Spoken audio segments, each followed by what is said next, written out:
Well, got the hose with the lawnmower.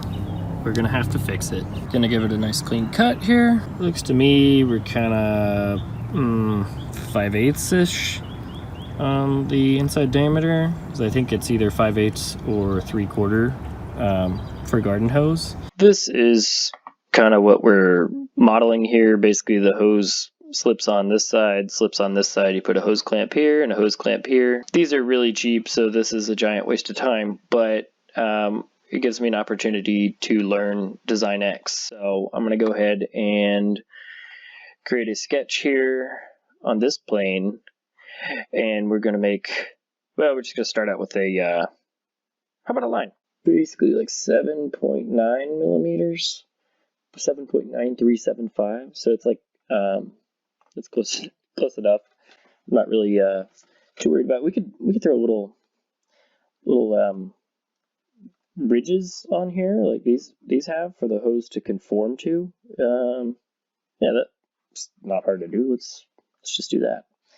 So we'll give it a little bit past 7.9. Whoa, whoops, 7.9 millimeters. We'll give it a couple of ridges like that. Then we need to mirror that profile across the x-axis there.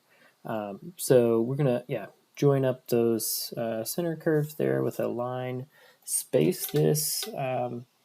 So we're gonna offset the profile in order to make a wall thickness for this part. So it's not gonna be a solid part. We need the water to pass through the center of it.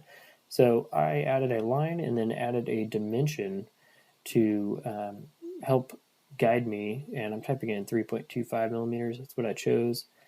Make an interior wall for this kind of tube-like part here, and we'll seal that profile up.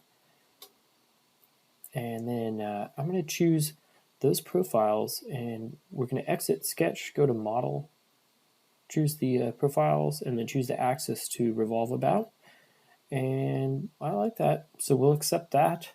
But to go to my 3D printer, I'm going to need to take this and convert to a mesh and then export as an STL.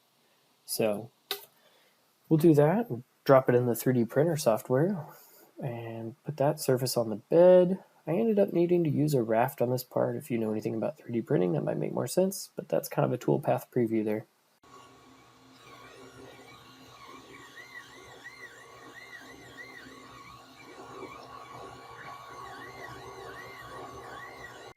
Well, here's the problem, and here's the solution, hopefully. You can see that looks pretty similar to that part we were looking at buying. Look at that. Oh, it's a perfect fit. Fits just great. All right. And we'll get some hose clamps out in a minute, but pretty happy with my over-engineered hose fix here.